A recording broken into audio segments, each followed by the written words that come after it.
Ce programme vous est présenté en partenariat avec la Mutuelle Saint-Martin.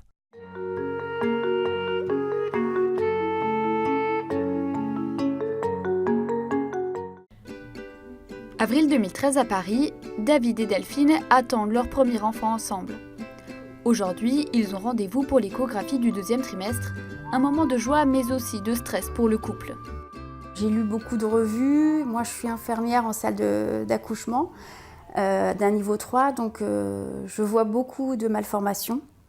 Je vois des grossesses qui se passent bien, des grossesses qui se passent beaucoup moins bien.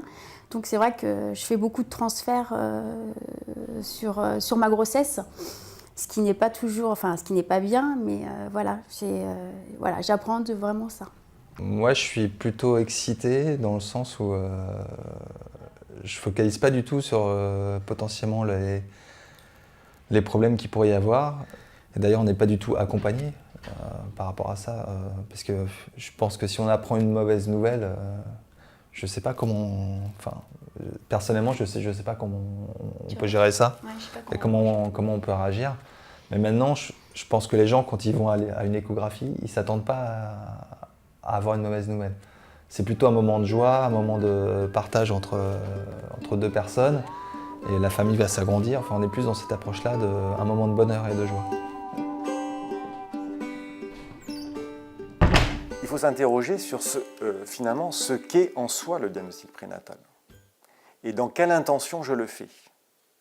En soi, on pourrait dire que le diagnostic prénatal, c'est l'examen de santé de l'enfant à naître.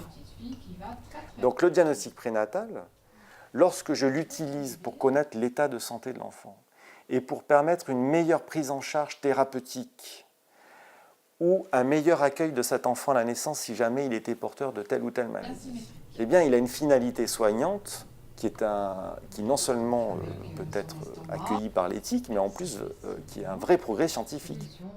Delphine, 37 ans, vit sa première grossesse. L'échographie dure près de 30 minutes, une étape importante où le fœtus est pesé et mesuré. Objectif, rassurer les parents et les accompagner dans la découverte du bébé. Là, on voit son visage de profil. Il donne des petits coups de tête. On voit bien son petit nez, sa bouche. C'est vrai qu'il y a toute plein de pathologies qui revenaient dans ma tête et j'avais besoin de demander au docteur Étienne au fur et à mesure pour me rassurer, parce que comme elle ne m'en parlait pas, c'était juste pour me rassurer. Voilà. Mais tout va bien et je suis très contente. Je sais que Delphine avait beaucoup d'appréhension à votre venir. Moi, je les avais peut-être un peu moins, mais je pense que je les disais pas forcément parce que elle les véhiculait déjà pas mal, elle, donc je voulais pas en rajouter une couche. Et le fait de savoir que tout va bien, que le bébé se porte bien. C'est vraiment un soulagement, vraiment, vraiment. Parce que j'ai eu une semaine dure au travail, et ce que j'étais en train de me dire, et voilà, là je vais vivre ma grossesse encore pleinement, quoi. Me dire que ça y est, on a vu ses petites mains, ses petits pieds, que le cerveau était bien formé, la colonne vertébrale, tout allait bien et que voilà, tout va bien. Alors, quand ça se passe pas bien, il y a plusieurs cas de figure. Il y a des grosses malformations, des grosses anomalies. Il y a plusieurs sortes de malformations qu'on peut dépister. Ce qui est très important, en fait, c'est les mots qu'on va dire. Il faut commencer à dire « il y a un problème ». Donc là, on sent que les patientes, leur mari, on sent le choc, on sent que tout s'écroule un peu parce qu'elles viennent avec leur rêve de beau bébé, du bébé parfait, et puis là on sent que boum, tout d'un coup le rêve s'écroule.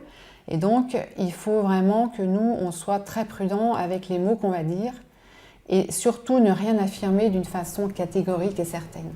L'Église, dans l'instruction Donum Vitae de 1987, qui était signée à l'époque par le cardinal Joseph Ratzinger, le texte soutient le diagnostic prénatal. Pourquoi ? Parce que premièrement, il peut avoir une finalité soignante, organiser la prise en charge thérapeutique de l'enfant.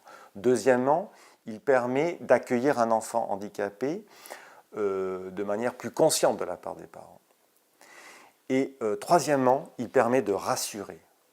Et c'est tout à fait légitime que les parents aient envie d'être rassurés. Après une demi-heure d'examen, les résultats sont positifs, le bébé se développe bien.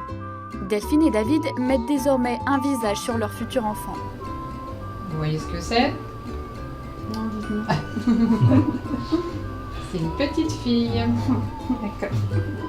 Et après 6 mois dans l'inconnu, les futurs parents n'hésitent pas à se projeter vers l'avenir. On n'est pas maître de ce qui va se passer, donc il y a forcément une angoisse par rapport à ça. Pour le rôle de père, qui ne portons pas l'enfant, moi je matérialise encore un peu plus son arrivée, parce que maintenant je sais que c'est, voilà, je sais maintenant que c'est une petite fille, que ça va être une petite princesse à la maison. On était en train de... Parce que le docteur était en train de me dire, oui, elle a la tête plate, enfin des choses bêtes, mais j'ai regardé son père, j'ai dit, tiens, elle te ressemble. Et voilà, c'est émouvant, vraiment. C'est un très beau jour pour nous.